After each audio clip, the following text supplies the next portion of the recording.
Assalamualaikum warahmatullahi wabarakatuh. Bagaimana kabarnya anak-anak? Saya harap kalian dalam keadaan sehat walafiat. Begitu juga dengan saya di sini dalam keadaan sehat walafiat. Baik anak-anak, kali ini materi yang akan kita bahas adalah produk kreatif dan kewirausahaan.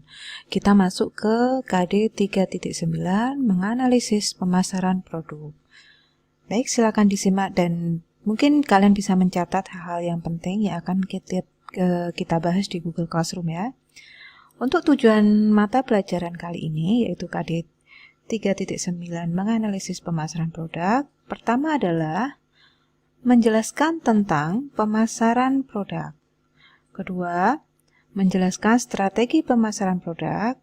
Ketiga, menentukan pemasaran produk. Dan yang keempat, menganalisis pemasaran produk. Untuk materi yang akan kita bahas kali ini, pertama adalah pengertian pemasaran, kedua, konsep dan jenis pemasaran, ketiga, strategi pemasaran, keempat, konsep strategi pemasaran, dan kelima, sistem pemasaran. Baik, kita akan masuk ke materi pertama, yaitu definisi pemasaran. Pasti kalian sudah sering mendengar ya, pemasaran itu apa? Kalian pasti juga tahu pemasaran itu apa. Pasti berkaitan dengan proses jual beli. Ini ada beberapa pendapat dari para ahli. Pertama dari Philip Kotler mengatakan, pemasaran atau sering kita kenal marketing adalah kegiatan manusia yang diarahkan untuk memenuhi kebutuhan dan keinginan melalui proses pertukaran. Jadi saling bertukar. Itu kalau zaman dulu dinamakan barter. Seperti pertukaran karena banyaknya hasil perkebunan, mungkin kopi ditukar dengan beras seperti itu. Jadi tidak mengenal uang kalau zaman dulu ya, jadi barter. Dan kita tidak tahu nilainya itu sama atau tidak, yang penting saling menukarkan. Apa yang dibutuhkan itu yang ditukarkan ya. Baik, berikutnya menurut pendapat Philip Kotler lagi, tetapi dengan Armstrong. Ini pemasaran adalah sebagai suatu proses sosial dan manajerial yang membuat individu dan kelompok memperoleh apa yang mereka butuhkan dan inginkan lewat penciptaan dan pertukaran timbal balik produk dan nilai dengan orang lain. Nah, kalau menurut Philip Kotler dan Armstrong ini, mereka sudah mengenal bahwa pertukaran itu memiliki timbal balik produk, ada nilainya. Seperti di gambar ini, misalnya jual tas, si cewek pembelinya dengan beberapa gepok uang ya. Jadi ada nilainya. Kalau yang tadi tidak ada nilainya. Yang penting mendapatkan barang yang diinginkan dengan menukarkan apa yang dia miliki, seperti itu ya. Kemudian yang ketiga, menurut W. Stanstone ya, pemasaran adalah sistem keseluruhan dari kegiatan usaha yang ditujukan untuk merencanakan, menentukan harga, mempromosikan, dan mendistribusikan barang dan jasa yang dapat memuaskan kebutuhan pembeli maupun pembeli potensial.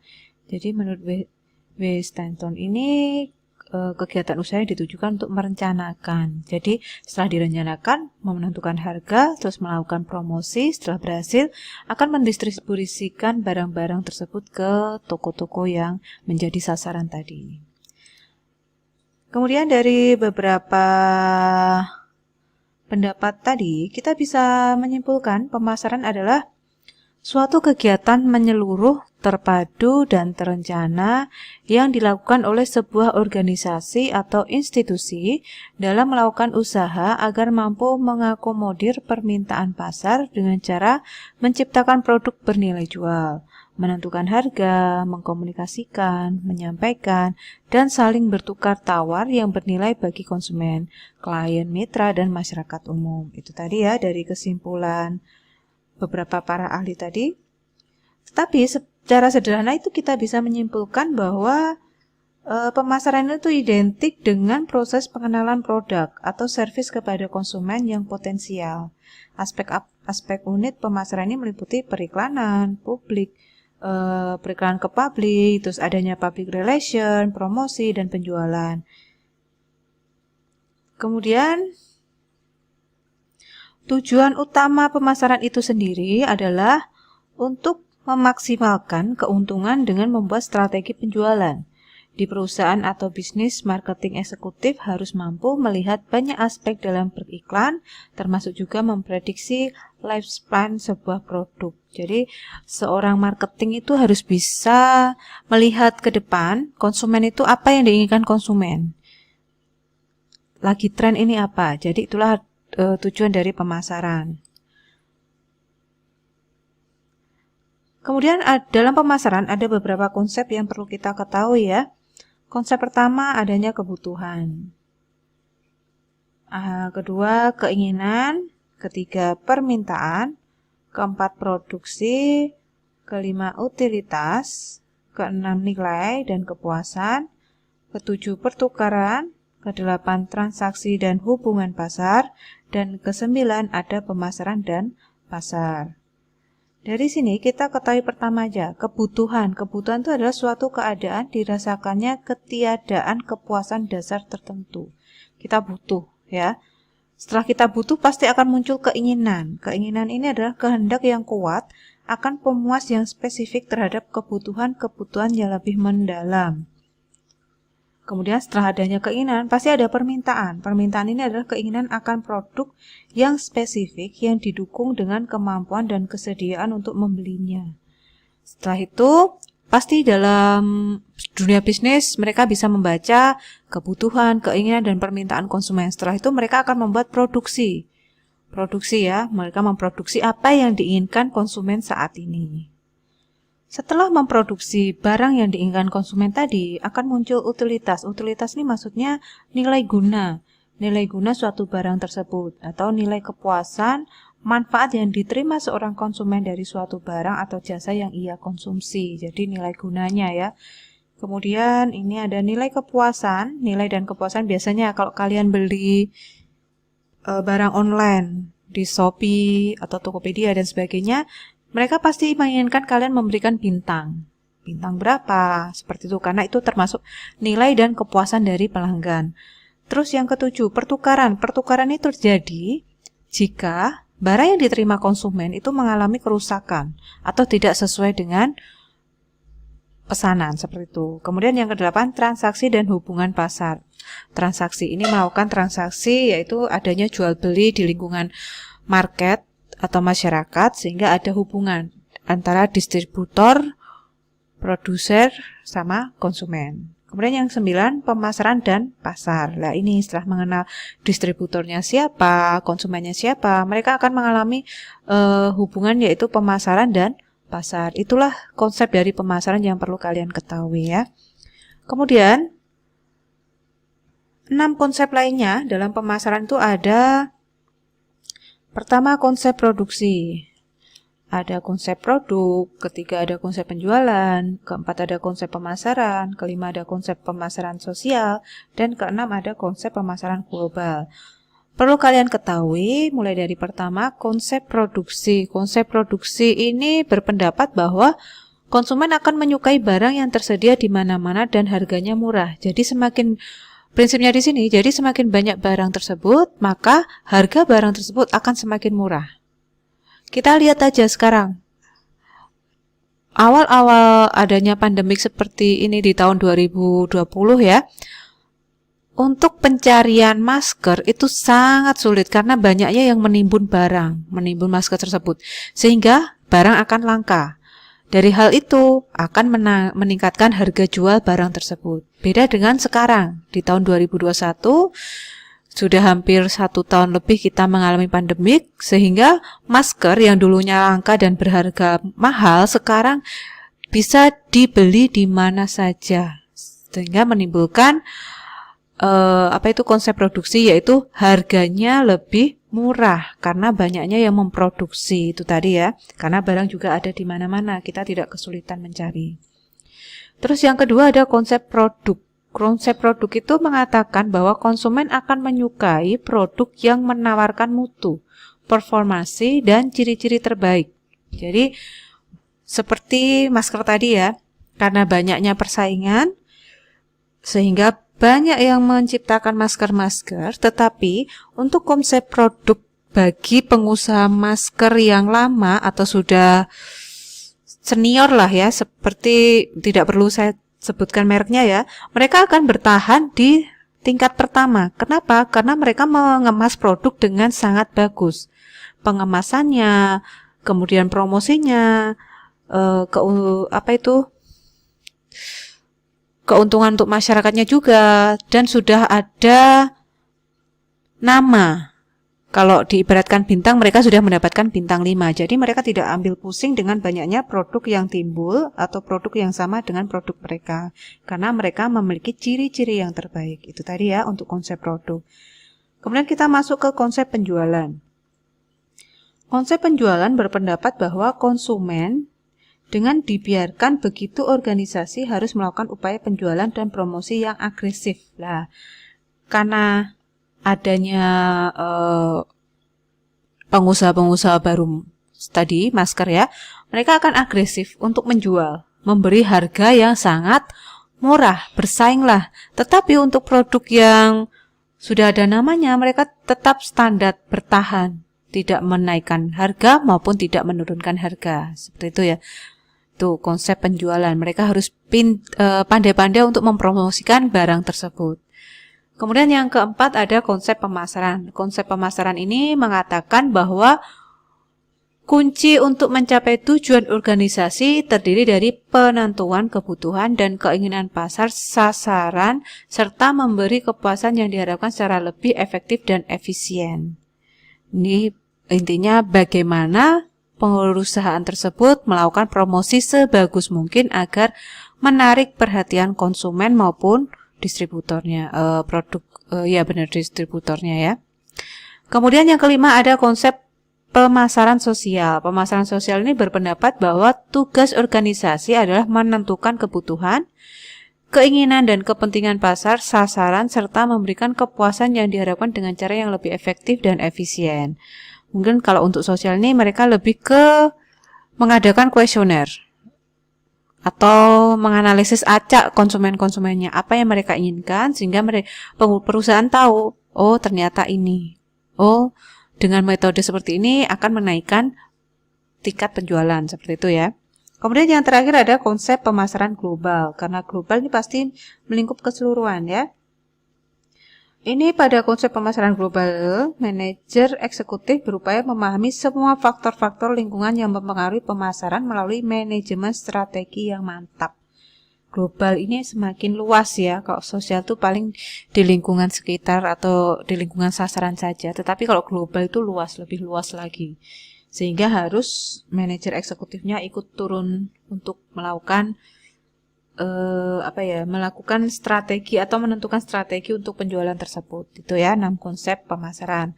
Kemudian kita masuk ke fungsi pemasaran itu sendiri, ada 3, fungsi pertukaran, fungsi distribusi fisik, dan fungsi perantara. Perlu kalian ketahui untuk fungsi pertukaran, dengan adanya pemasaran, maka konsumen dapat mengetahui dan membeli sebuah produk yang dijual oleh produsen, baik dengan menukar produk dengan uang ataupun menukar produk dengan produk. Produk tersebut bisa digunakan untuk keperluan sendiri ataupun dijual kembali untuk mendapatkan laba. Ini intinya saling bertukar untuk menguntungkan. Bisa produk dengan uang ataupun produk dengan produk, karena itu termasuk fungsi pertukaran, ya. Kemudian untuk fungsi kedua ada fungsi distribusi fisik. Proses pemasaran juga dapat dalam pembentukan distribusi fisik terhadap sebuah produk, di mana distribusi dilakukan dengan cara menyimpan atau mengangkut produk tersebut, ya. Proses pengangkutan biasanya melalui darat, air, dan udara, sedangkan kegiatan penyimpanan produk berjalan dengan cara menjaga pasokan produk agar tersedia ketika dibutuhkan. Jadi fungsi distribusi fisik itu sangat penting sekali ya, karena ini fungsinya untuk menyetok produk yang ada di toko-toko atau gudang-gudang yang dibutuhkan ya. Jadi ketika mereka membutuhkan, mereka sudah memiliki stok yang banyak. Kemudian yang ketiga ada fungsi perantara. Maksudnya di sini aktivitas penyampaian produk dari produsen ke konsumen dilakukan melalui perantara marketing atau pemasaran yang menghubungkan kegiatan pertukaran dengan distribusi fisik. Pada proses aktivitas perantara terjadi kegiatan pembiayaan, pencarian informasi, klasifikasi produk, dan masih banyak lagi. Jadi kayak calo ya perantara ini. Mereka memberikan bantuan, tetapi harus ada imbal baliknya ya. Baik, itu tadi ada 3 fungsi pemasaran. Kita akan lanjut ke jenis pemasaran. Jenis pemasaran di sini ada 5. Pertama ada word of mouth marketing. Word of mouth marketing. Ini maksudnya calon konsumen mendapatkan informasi produk dari customer lain. Kita singkat WOMM ini sering kita kenal dengan promosi dari mulut ke mulut, disampaikan secara oral dan ia sangat excited ingin membagikan informasi penting itu pada orang lain. Jadi konsumen ini sudah merasakan kehebatan produk yang dia beli, sehingga konsumen ini ingin tidak hanya dia saja yang merasakan, tetapi dia akan membicarakannya ke konsumen yang lain, sehingga konsumen yang lain itu tertarik dengan apa yang konsumen A ini tawarkan ya. Seperti kalian alami sendiri ya, jika kalian beli, misal kalau cewek itu sukanya bedak ya, pakai bedak atau skincare ya.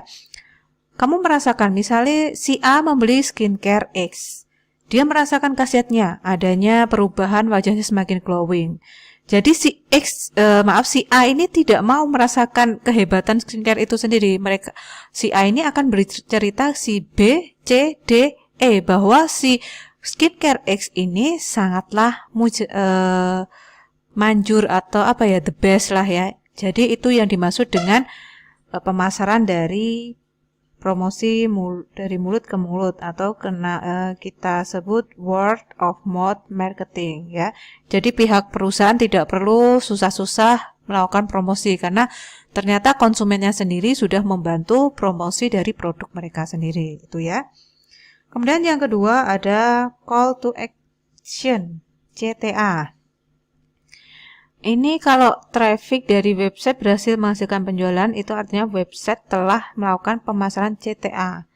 Ya, jadi ini melalui media internet ya, melalui website. Kalau traffic dari websitenya itu berhasil menghasilkan penjualan, itu sudah berhasil melakukan pemasaran lewat call to action ya. Banyak sekarang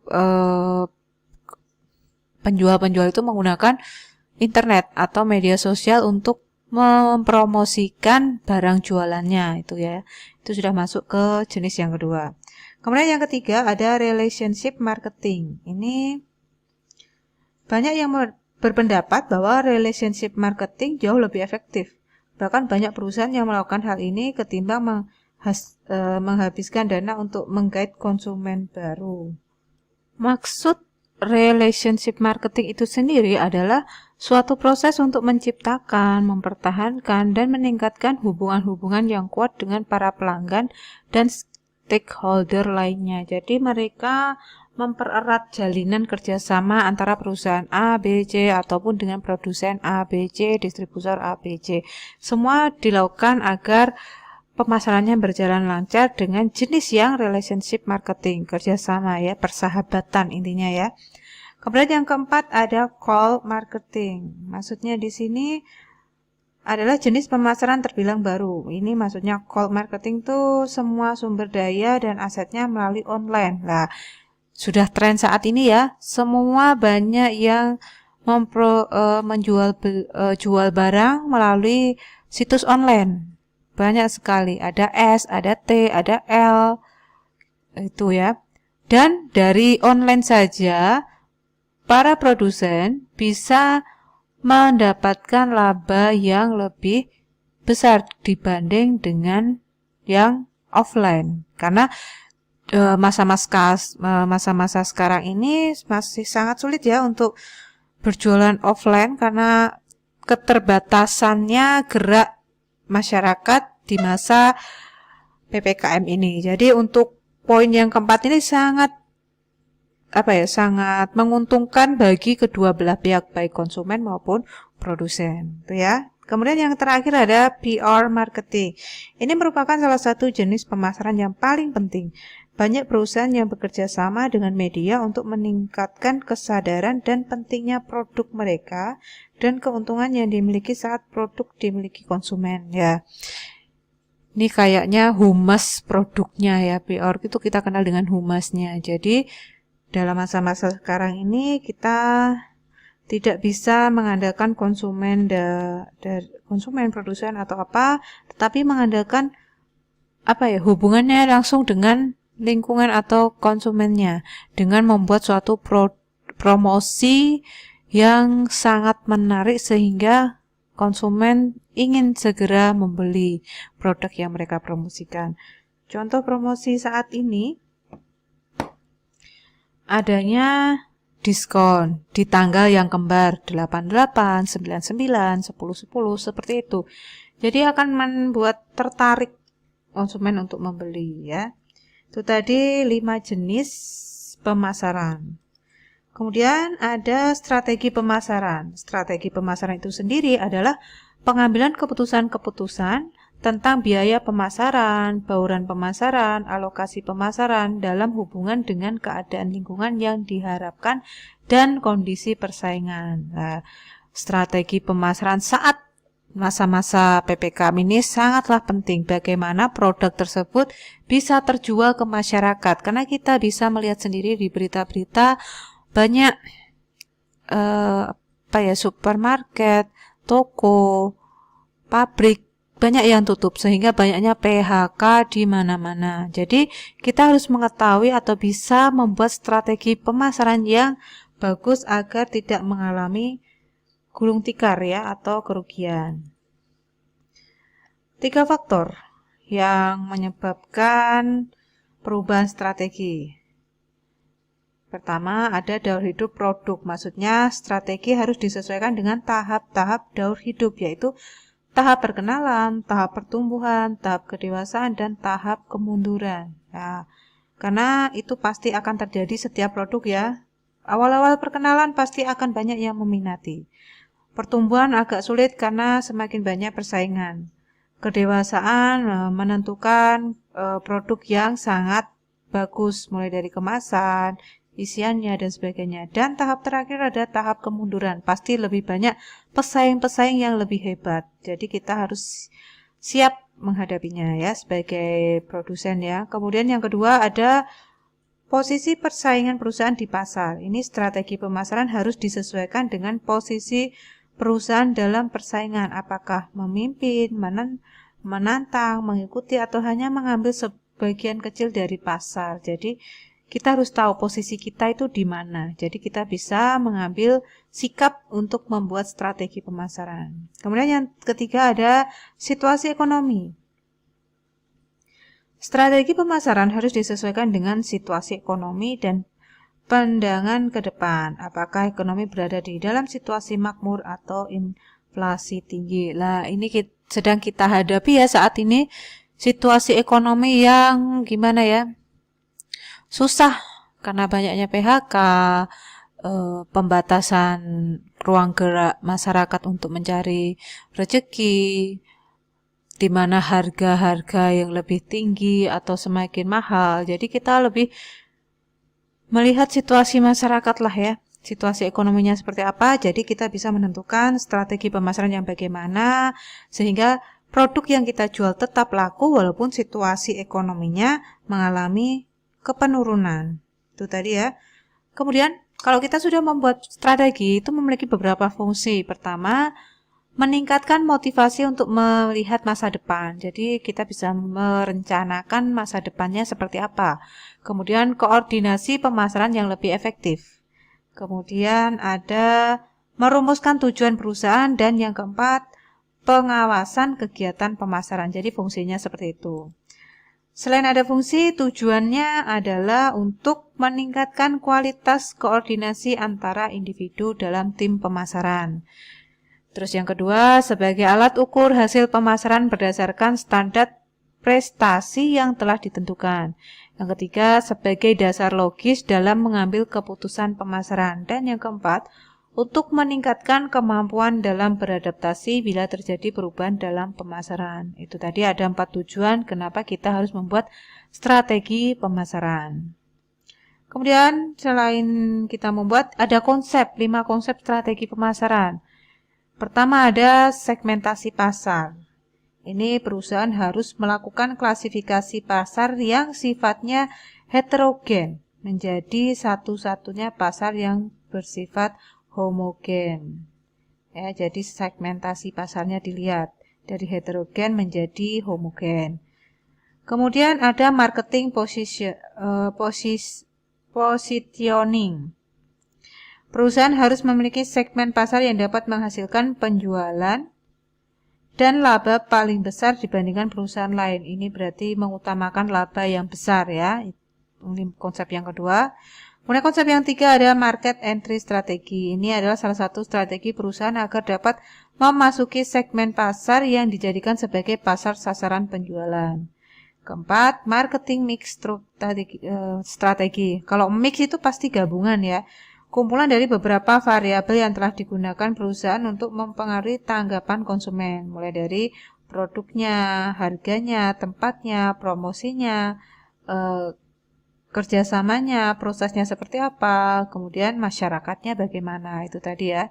Kemudian yang kelima ada timing strategi. Ini adalah pemeliharaan waktu dalam melakukan pemasaran, juga sangat penting untuk diperhatikan. Jadi untuk waktu itu sangat penting ya, karena kita ada semboyan waktu adalah uang. Jadi strategi, kita butuhkan strateginya.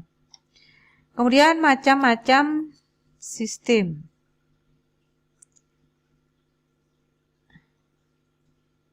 Maksudnya tujuan strategi pemasaran ya.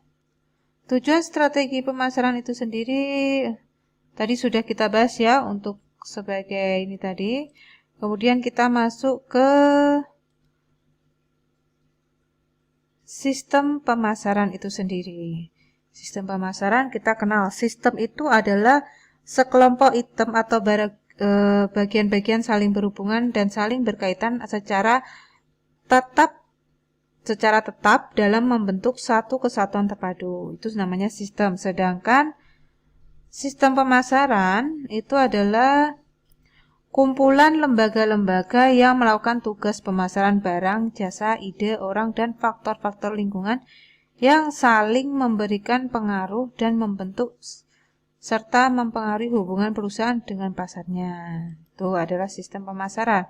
Sedangkan dalam pemasaran kelompok, item yang saling berhubungan dan saling berkaitan ini mencakup adanya gabungan organisasi yang melaksanakan kerjasama, produk, jasa, gagasan, atau manusia yang dipasarkan.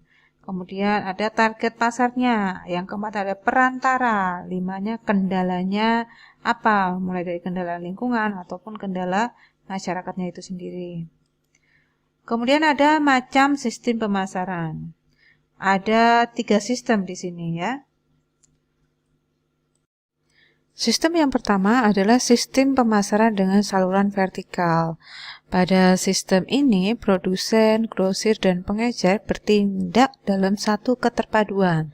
Tujuannya mengendalikan perilaku saluran dan mencegah perselisihan antara anggota saluran. Ini sistem pemasarannya yang vertikal.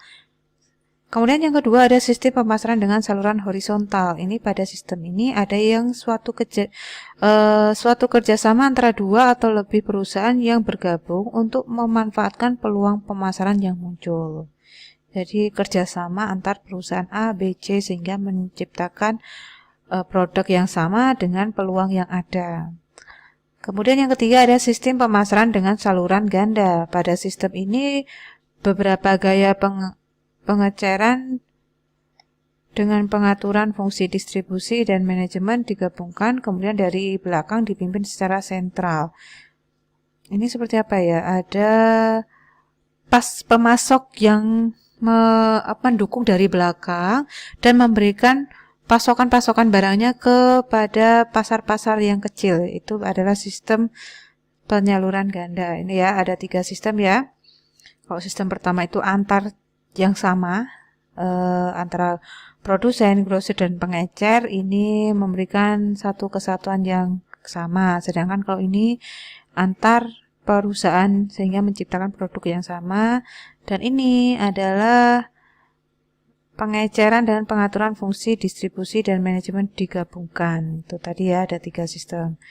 Kemudian yang terakhir ada lingkungan sistem Baik, kita masuk ke lingkungan sistem pemasaran ya. Perlu kalian ketahui, lingkungan pemasaran itu sendiri adalah lingkungan perusahaan yang terdiri dari pelaku dan kekuatan di luar pemasaran yang mempengaruhi kemampuan manajemen pemasaran untuk membangun dan mempertahankan hubungan yang berhasil dengan pelanggan sasaran. Jadi perusahaan itu harus tetap melakukan pengamatan secara terus-menerus dan beradaptasi dengan lingkungan yang bersifat kompleks dan terus berubah-ubah. Sehingga akan muncul beberapa lingkungan dalam sistem pemasaran. Pertama ada lingkungan makro ekstern ya. Untuk lingkungan makro itu sendiri adalah kekuatan sosial yang lebih besar yang mempengaruhi lingkungan mikro pemasaran. Sedangkan lingkungan makro itu sendiri terdiri dari lingkungan demografis, ekonomi, alam, teknologi, politik, dan budaya. Perlu kalian ketahui, lingkungan demografis ini adalah studi kependudukan manusia menyangkut ukuran, kepadatan, lokasi, usia, dan masih banyak lagi ya. Sedangkan lingkungan ekonomi ini adalah faktor-faktor yang mempengaruhi daya beli dan pola pengeluaran konsumen. Sedangkan lingkungan alam adalah memperlihatkan kekurangan potensial dari bahan baku. Lingkungan teknologinya adalah kekuatan yang menciptakan teknologi baru. Sedangkan lingkungan politik sangat dipengaruhi oleh perkembangan politik di lingkungan itu sendiri.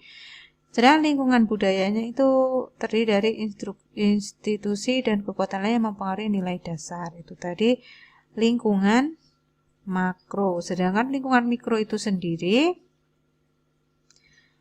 merupakan pelaku yang dekat dengan perusahaan dan mempengaruhi kemampuan perusahaan untuk melayani pelanggannya. Ini terdiri dari perusahaan, pemasok, perantara, pasar pelanggan, pesaing, dan masyarakat. Perlu kalian ketahui pula, perusahaan itu adalah dalam merancang rencana pemasaran itu adalah manajemen pemasaran, memperhitungkan kelompok dalam perusahaan seperti puncaknya, keuangan, riset, dan pengembangan. Sedangkan pemasok adalah membentuk hubungan penting dalam keseluruhan sistem pengantar nilai perusahaan. Ini pemasok menyediakan sumber daya yang diperlukan oleh perusahaan untuk menghasilkan barang dan jasa. Kemudian perantara pemasaran itu banyak sekali ya. Ini fungsinya untuk membantu promosi, menjual, dan mendistribusikan produk ke pembeli akhir. Ini perantara ini meliputi penjual, perantara, perusahaan distribusi fisik, agen jasa, pemasaran, dan perantara keuangan. Sedangkan pelanggan adalah orang yang membeli barang yang dijual. Pesaing ini adalah perusahaan yang menyediakan nilai kepuasan pelanggan yang lebih besar daripada pesaing. Masyarakat adalah kelompok yang mempunyai potensi kepentingan dan kepentingan nyata atau pengaruh pada kemampuan organisasi untuk mencapai tujuan. Sedangkan lingkungan yang ketiga adalah lingkungan non pemasaran internal adalah kekuatan non pemasaran, yaitu terdiri dari lokasi perusahaan, ketangguhan bagaimana penelitian, dan pengembangannya. Baik, itu tadi lingkungan-lingkungan atau kita sudah membahas materi-materi yang terkait dengan KD 3.9 menganalisis pemasaran produk. Saya harap apa yang saya jelaskan saat ini bisa memberi tambahan ilmu dan pengetahuan tentang KD 3.9 menganalisis pemasaran produk.